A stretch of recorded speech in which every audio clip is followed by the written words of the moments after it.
అవంతి శ్రీనివాస్కు అదృష్టం కలిసొస్తోందా?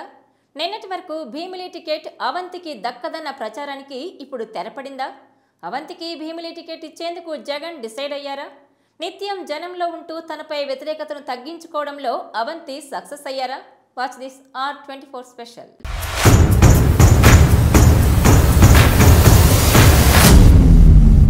వైసీపీకి చెందిన మాజీ మంత్రి భీమునిపట్నం నియోజకవర్గం సిట్టింగ్ ఎమ్మెల్యే అవంతి శ్రీనివాసరావుకు 2024 ఎన్నికల్లో టికెట్ ఖరారైందని అంటున్నారు.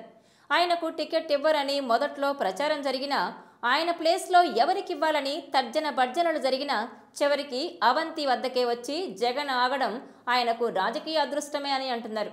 అవంతి శ్రీనివాసరావు అంగబలం అర్ధబలం కలిగిన నాయకుడే. కానీ భీమునిపట్నంలో ఆయన పట్ల వ్యతిరేకత ఉందని గత సర్వేలు తేల్చాయి. దాని మీద వైసీపీ ఎమ్మెల్యేల వర్క్షాప్లో ఆయన పనితీరు మార్చుకోవాలని అధినాయకత్వం చేసిన సూచనల మేరకు అవంతి జనంలో ఉంటూ వచ్చారు.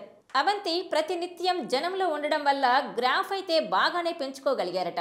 గతంతో పోలిస్తే వైసీపీకి కూడా హోప్స్ పెరిగాయని అంటున్నారు. అయితే టీడీపీ జనసేన పోటీ చేస్తే ఆ పొత్తు ప్రభావాన్ని తట్టుకుని అవంతి విజయం సాధిస్తే అది అద్భుతంగా చూడాలని టాక్ వినిపిస్తోంది.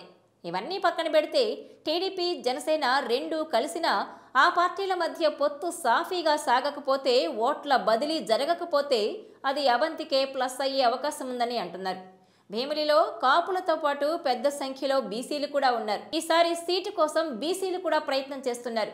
జనసేనకు టికెట్ ఇస్తే మాత్రం ఏ మేరకు టీడీపీ నుంచి సహకారం అందుతుంది అన్నది కూడా ఇక్కడ కీలకమే. ఇక అవంతి శ్రీనివాసరావు చూస్తే రాజకీయంగా బాగా రాటుదేలారు. ఆయన ఇప్పటికీ 2 సార్లు ఎమ్మెల్యేగా, ఒకసారి ఎంపీగా, మంత్రిగా పనిచేసిన అనుభవం ఉంది. ఆయనకు టీడీపీలోనూ అజ్ఞాత మిత్రులు ఉన్నారని అంటున్నారు.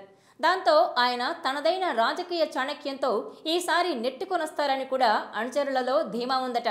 మరోవైపు చూస్తే మాజీ మంత్రి గంటా శ్రీనివాసరావు మాదిరిగా అవంతికి కూడా ఓటమెరుగని నేత అన్న ముద్ర ఉంది. దాంతో ఈసారి కూడా ఆయన గెలిచి తీరుతారని అంటున్నారు. మరో విషయం ఏంటి అంటే ఆయన గతంలో దూరం పెట్టిన వర్గాలను సైతం కలుపుకొని పోతున్నారు.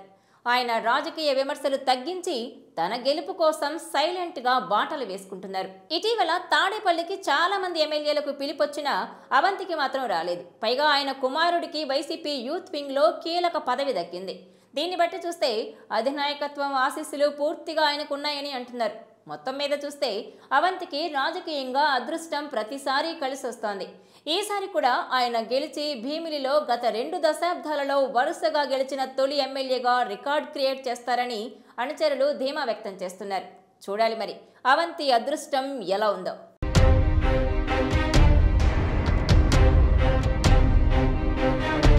ఈ వీడియో మీకు నచ్చినట్లయితే please share, like and subscribe R24 Telugu.